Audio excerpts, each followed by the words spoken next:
So let me tell you a story about my friend who was a college football player in Division I back in the 1990s. He's still fit, but he's a big guy, tall and muscular, and proportionately, he has more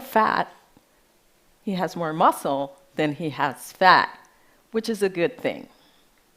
So earlier this year, he decided that he was going to run the Mercedes Marathon in Birmingham, Alabama. He had trained for several months, and on race day, it was cold outside, and as he came through one of the aid stations, he stepped on a piece of ice and he fell, injuring his knee. After completing the race, he tried the usual rest, ice, compression, and elevation, but nothing happened. Nothing helped. So his primary care doctor quickly referred him to an orthopedic surgeon. And when he called to make his appointment, he was told that the doctor doesn't see patients with a BMI over 35. That's body mass index or weight divided by height. So, his BMI was 36. This makes absolutely no sense for an otherwise fit and healthy person to not receive the care they need. So after pleading his case of being fit and otherwise healthy with no history of arthritis, he was allowed to see an orthopedic nurse practitioner who ordered an MRI on his knee. The MRI, of course, showed that he had a torn meniscus. So it took 3 months for him to receive the care that he needed, and 7 months later, he's still in pain.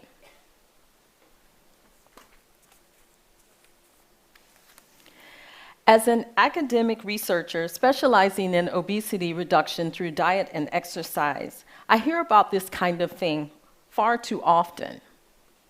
There are many other individuals who are being denied access to medical care because BMI incorrectly classifies them as having an unhealthy weight. For instance, it can also be misleading in the opposite direction, suggesting that patients are normal, when otherwise they are clearly sick. Take anorexia, for example, which is a life-threatening illness characterized by self-starvation, an extreme fear of being overweight, and actually having a low body weight. But many of these patients are denied medical treatment by their insurance companies because their BMIs are not low enough. And too many people suffering from anorexia fail to fall below the BMI of 15, even though they are severely ill.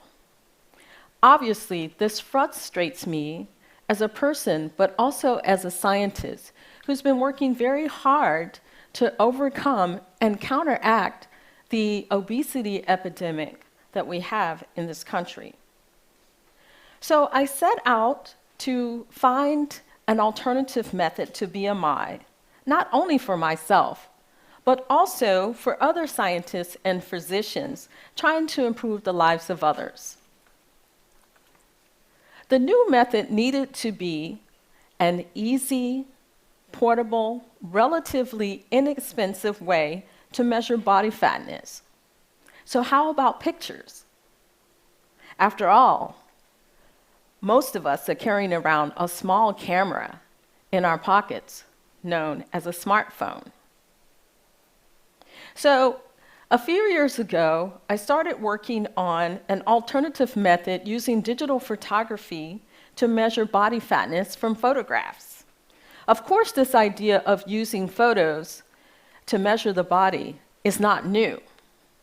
Back in the 1930s, scientists had the idea to measure body volume, the actual physical shape that the body takes up, which along with weight could be used to determine body fatness. But their efforts were limited by a lack of technology. They even tried using elements of map making to determine the curves of the human body. But this was too complicated. Fast forward 80 years, and we now have the necessary tools and technology available to us because of the evolution in digital photography, which allows us to take high-quality photographs with cameras that are very small, costing less than $30, or even use a cell phone camera. Add to this my personal experience of learning to tell a person's body fatness with a fair degree of accuracy just by looking at them.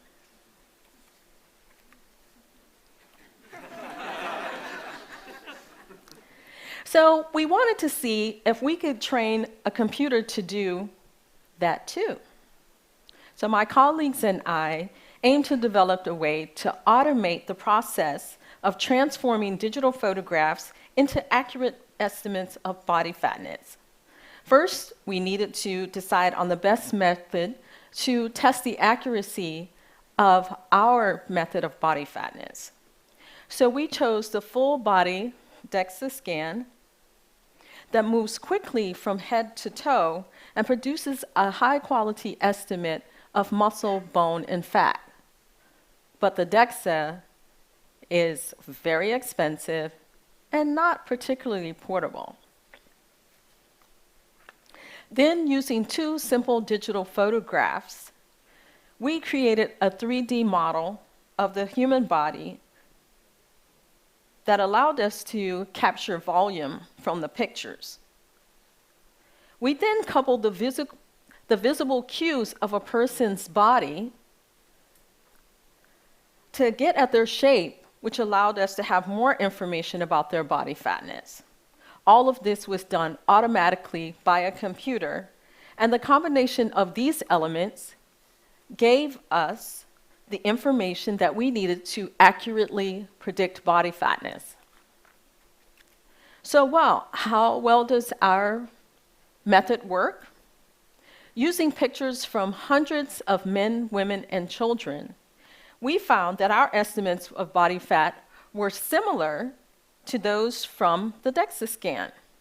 We also found that our results were better at correctly classifying people's level of obesity compared to BMI, when the BMI was compared to DEXA. And we're not the only group working to develop alternatives to the BMI. There is a team in the UK that have been working on a 3D scanning tool to measure body volume and linking that information to health outcomes or illnesses. Several other groups have come together to discover new ways to use technology to solve some of the other problems of obesity. Maybe you have heard that the pear shape is healthier than the apple shape because there's more fat around the waist, and that fat is linked to negative health outcomes such as heart disease. But BMI tells us nothing about that.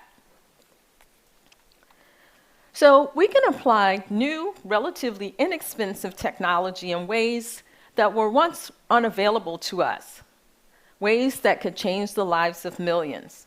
But it's not just about the technology. It's about changing the mindsets of doctors and scientists who have settled for a limited measure that doesn't serve us all. Our hope is that by pairing digital photographs and computer analysis, we can do just that. So let's move beyond the BMI so that everyone can get the personalized health care that they deserve. After all, almost none of us are average. Thank you.